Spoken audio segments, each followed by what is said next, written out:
to today's Q&A, and where you bring in the questions and I answer them. This is your host, Maeve Cornelius, coming in from Utah and teaching you about Utah animals. Hello, welcome to today's Q&A, where you say the questions and I'll answer them. And so we're gonna do about 5 or 4 questions about animals here in Utah. And I may mention about where they live, so then you could be aware of all the things that they do.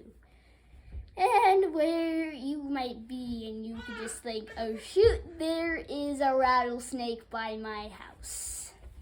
So yeah, let's check here today's for the first Q&A. What is a cool fact about Gila monsters, and where do they live? Do they live in Utah?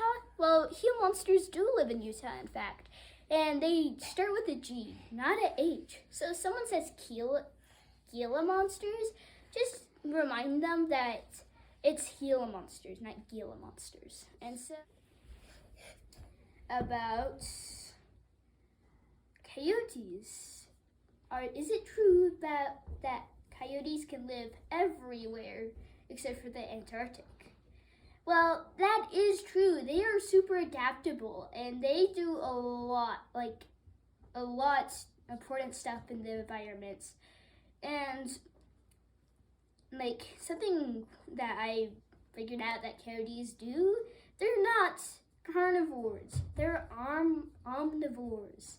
That's why they're so adaptive, because, well, they could just adapt to whatever they could scavenge. I mean, you could find a coyote right outside your city scavenging on someone's pizza. And now the next Q is about American black bears.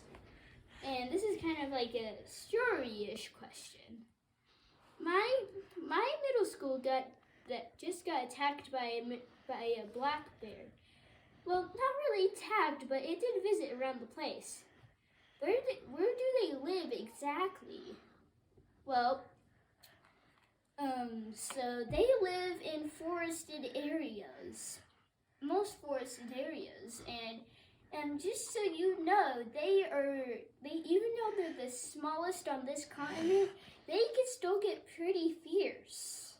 The next Q is, I know this person actually. One of my great followers, Nacho Cheese 21. He told me a little bit about rattlesnakes. I'm really interested in that one, and I'm thinking about getting one. Well, sure, you might want to get one, but you have to follow some precautions. They have heat sensors in their nose, and so they're called pits. So they could smell heat up to 30 feet away. So they could find prey like mice, rodents, anything down the rodent category. Then also anything down the birds, small reptiles, and so on forth. Anything they are like that. So this is the end of today's Q&A. Where you give me the questions and I will answer them. Have a great day and goodbye.